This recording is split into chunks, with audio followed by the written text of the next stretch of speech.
Today's beginner mistake is one that I know you guys might be making as a beginner because I know I surely did when I first started out. Now, what is this mistake and how do we fix it? We'll have to figure that out soon enough.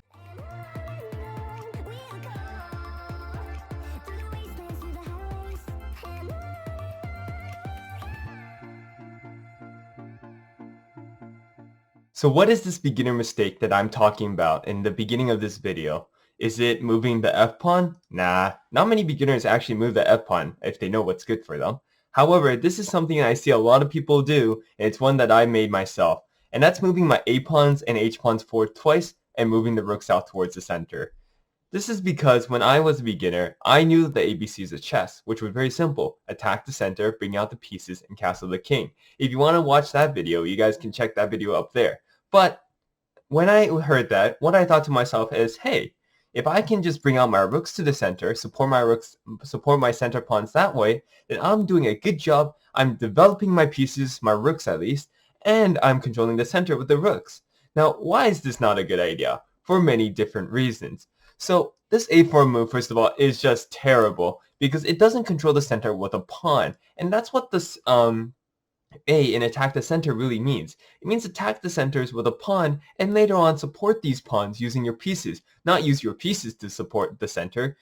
Otherwise you have stuff like this happening, rook a3, which is not a good move. And in these positions, let's say your opponent plays e5, then your entire plan of playing rook e3 just went poof, gone, missing.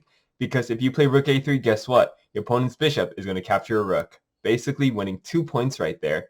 Now, if you do something like this, bishop captures, knight captures, not only are you not up material and actually down material, but you also have now a pawn that's not controlling the center and a knight that's not controlling the center as well. And hopefully you aren't trying to take with this pawn because now you have terrible pawns on this side with still not a developed piece on b1.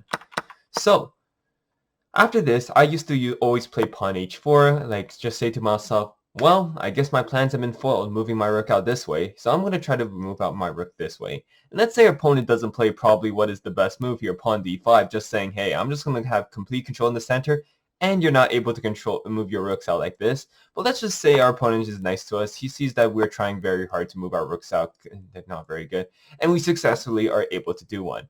Now, what is the problem with moving the rook out?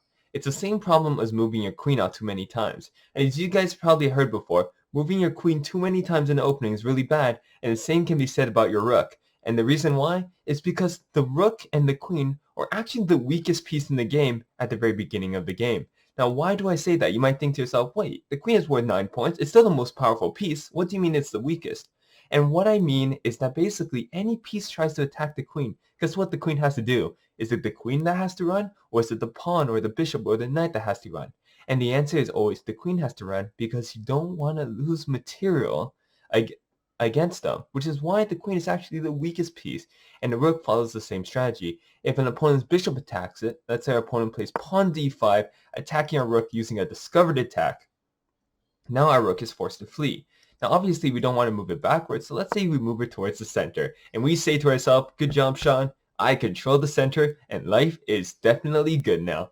Well, the problem with this is now our opponent can attack this rook. How? Let's say our opponent plays bishop c5. They gained another tempo. Not only did they gain one here, they gained one over here. And what is a tempo? A tempo is basically a free move. Basically, there's bishops attacking my rook. I don't want to lose material, so I'm going to run away like a chicken with my rook. Run away to d3. But what's the problem with this? And if you were playing the black side, what would you guys play? Hopefully you guys figured it out. It's very simple. Bishop f5 gaining another tempo against the white rook. The white rook still doesn't want to be captured. He says, please don't capture me. And then so let's just say he runs away. Let's, I don't know where it can run away. Let's say it goes to f3. Attacking the bishop, saying, I'm going to get a tempo. And guess what? Your opponent's just going to attack your rook again. And look at what's been happening. After all these moves, let's say rook g3 is played. He defends his bishop with a knight. What's the problem in this position for white? Well, the biggest problem is he doesn't have control of the center, and guess what? Black was able to develop all his pieces so nicely, while white's rook has been just ping-ponged around on the board. Not a very good idea. The same reason why you shouldn't move out the queen early in the game is the same reason why you shouldn't move the rook out in the game. Let's have a little bit of fun, and let's check out the evaluation. I want you guys, before we see the evaluation, I want you guys to pause your videos and just think to yourself, how good do you think this position is for black? How good? I'm already giving you a clue. This is winning for black already. But how good is it? Is it just 0.5? Is it plus 1? Is it plus 5? Is it plus 7,000? Now, material is equal. And I want to show you how strong position can be. So, 3, 2, 1. And the evaluation is negative 3.46. Or 3.37 right now, according to the engine. And you might be surprised because that's an entire piece right there. And it's not like black is up any material. So this is the importance of following the ABCs of chess. And again, if you guys haven't watched that video and you're a beginner, highly recommend it. But for you guys who aren't, please don't move the rook out. And that's basically the one beginner mistake that I know I made when I was first playing. And I thought I was big brain just for playing these things. So hopefully you guys don't do this in the future. Did you make this mistake as a beginner or still making it right now? Tell me in the comment section below. And if you want to check out that ABC video that I talked to you about before, check it out over there.